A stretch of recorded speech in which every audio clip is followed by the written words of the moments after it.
taking 5000 IU of vitamin D3 every day in the morning. I take this in the morning because it can interfere with your sleep or your REM state, I believe. So that's why I take it in the morning, and I also always take a glass of apple cider vinegar because I have problems with my stomach, or at least I had them. And the drinking of the apple cider vinegar made it go away. Before I always drank it after each meal, but now I just drink it 2 or 3 times a day. It was hailing outside, so yeah, the thing that was over my bench blew off and it got covered in ice. So yeah, I tried to save it. I hope it still works next time I'm going to bench. Here you can see my new pants I got for Christmas. They are very nice. They're from a brand called ZUBAZ. It's an American pant manufacturer, and yeah, they're great pants. I have 4 of them now, and yeah, it's basically like pajama pants slash sport pants. I don't know. It's like pajama pants slash sport pants. They're great. I kept on editing, and I was a little bit frustrated because my editing software didn't work anymore. It like sometimes it crashes, and yeah, that sucks. Luckily I have autosave on every 5 minutes because my computer crashes a lot, so otherwise I would be losing all my stuff. Here you can see that it doesn't work, it doesn't respond to anything, it's just a white screen. But I don't understand why it happens. My computer is probably just too old.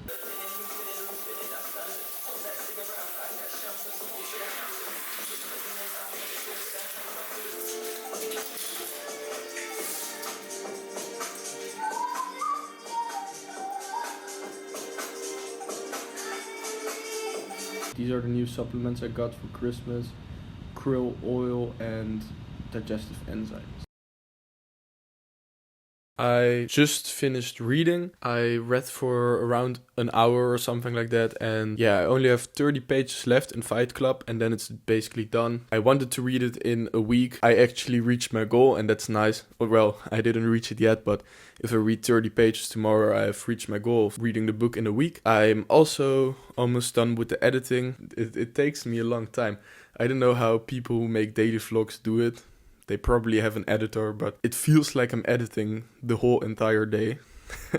And I don't really do much else. I try to squeeze some reading in between there, and in the morning I edited for like 2 hours in a row, or maybe 3, and now for also another hour.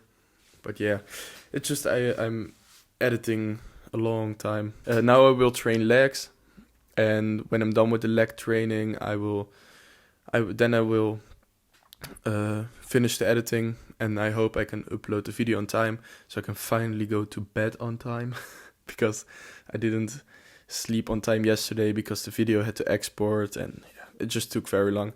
But I hope I will actually make this today, and I hope I can just upload it on time and I can go to bed on time.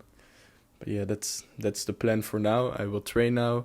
I hope it will be a nice leg day. I didn't do it yesterday because of Christmas. Today was leg day, as I already stated before, and I dropped my water because this always happens.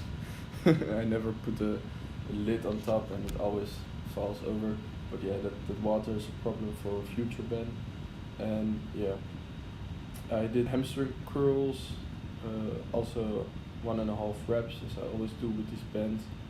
And just trying to focus on the contraction. I actually feel these really, really good. They're like, I even feel them better than when I do these in the gym with the cable. I don't know how that is possible, but these are great. And I did 5 sets, each leg with 10 to 12 reps, I believe. And yeah, of course I have to switch up the legs because this is unilateral. Yeah, but these are great. I really try to focus on the contraction and trying to get a stretch as much as possible with these bands. I try to lay as far away from my door as I can, so the stretch is okay, but not as good as I would want it to be. I supersetted the hamstring curls with leg extensions, and these are also great, but I can't really load them that much because then my chair will like slide back. And I also do the 1.5 reps on these. You can see my legs are starting to shake because I do like 12 very slow reps, so at the end the contraction is really hard. I dropped my plate onto the bar and now there's a hole in it, so rip my plate. After the hamstring and leg extensions, I did these stiff leg deadlifts. I don't exactly know how much weight is on there, but I also did 4 sets of 8 to 12, somewhere in that range. And yeah, these were very nice. They gave me a really good stretch. Next time I will do them with my toes elevated so I can get an even better stretch, but I have to make something for that because my plates are too thick. I finished the leg day, my camera died, so I didn't record the squats unfortunately, but I did 5 sets of those, 8 reps, most of them, 8, 10 or something. And I always forget to do calf raises. I try. Usually in the gym I do these 4 to 5 times a week. But yeah, I just forget them when I'm training at home, or I want to forget them because they are so terrible. But yeah, I still have to do those. I will do them in between my editing, just a couple of sets. And I want to try to do them from now on every day. And then I will just do them not after my training, because then I will 100% forget it. But just I will just try to do it somewhere in the middle of the day if I don't forget it then. But yeah, my calves, I like to have big calves, so I want to hit them a lot so they will grow a little bit. Those tiny calves. Those tiny calves. But yeah, they have to grow and I have to focus on it. But yeah, I just forget about that sometimes. I think that's why a lot of people also have small calves, because they just or don't want to train it, or they forget about it because it's such a little muscle. You just forget it. But yeah, you will have to train them 4 to 5 times a week if you actually want to grow them. Otherwise, yeah, it's just such a weird muscle. No one really has them, only guys who are really big. But I personally felt if I train them 4 to 5 times a week, then they would grow. And I try to do standing calf raises, or like calf raises with my legs straight, and then I try to also incorporate calf raises where I have my legs in a 90-degree angle, because when you have your legs straight, you hit the gastrocnemius or something like that. I don't know the Latin name exactly, but that's like the bigger head of your calf, and that one is connected to your upper leg and somewhere at your ankle. Yeah, so if you have your legs straight, that's what's stretched out the most. And if you have your legs bent, you get like the tension off of that muscle, and you can focus more on the soleus. So that's like a muscle that's more in between of the calf. But yeah, if you have your legs bent, you can focus more on that muscle. And if you get that one bigger, that's what actually going to push out your calf. So that will actually make it look bigger. And what I had in the beginning was like my calf muscle was visible. So like the gastrocnemius, or however it's called. But because I only did these standing calf raises and calf raises with my legs straight, I only focused on that muscle specifically. And because I did that, my calf was visible, but it wasn't like 3D, you know. I didn't really have a calf. You couldn't see it in the pants or something.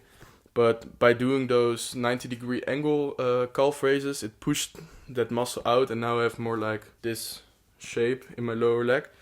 And that's what I think that everyone wants. What I also found out that worked very well for me is doing tibialis raises, or tibia raises.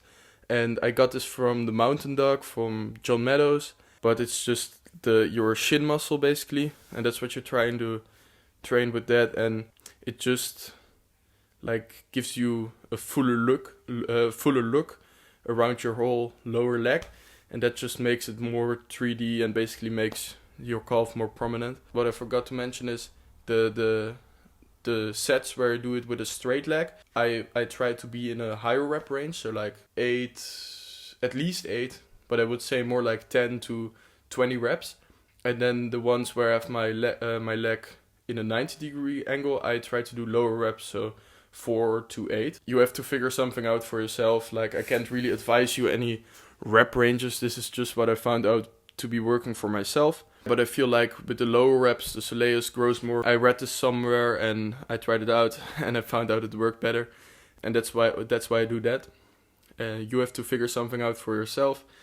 I only have my personal experience with everything I mentioned in these vlogs. It's just stuff I do, and I noticed that it works for me, and that's why I do it. So if I take a random supplement and the literature says it doesn't work, but it works for me, I take it because it works. But I wouldn't recommend it to you then, but it's just all my personal experience. Also with this training stuff, if I say I do 10 to 12 reps, it might not work for you. Everyone is different muscle fibers types, and everyone's built different, everyone has different genetics, so every way of training will affect everyone differently. And yeah, you just have to find something for yourself that works, find a rep range you like, where you see you're growing. But yeah, everyone has his preferences, and yeah, just figure something out for yourself. I can only give you my personal experience that I got from doing it and from reading stuff about it, trying to implement the stuff I read and I saw online, and then looking at how it works for me. You should do the same. If I tell something, try it out. If it doesn't work, it doesn't work. If it works, it works. It's really simple. So if people are here online telling you, you have to do this, you have to do this, there is a possibility it's not going to work for you, so you will have to figure something else out. This was already basically the vlog, because I don't think I'm going to record anything after this. I just want to edit, eat and sleep. And yeah, thanks for watching. Please subscribe to the channel if you haven't already, or if you don't want to, you don't do it. But like the video, comment. That was basically it. Thanks for watching.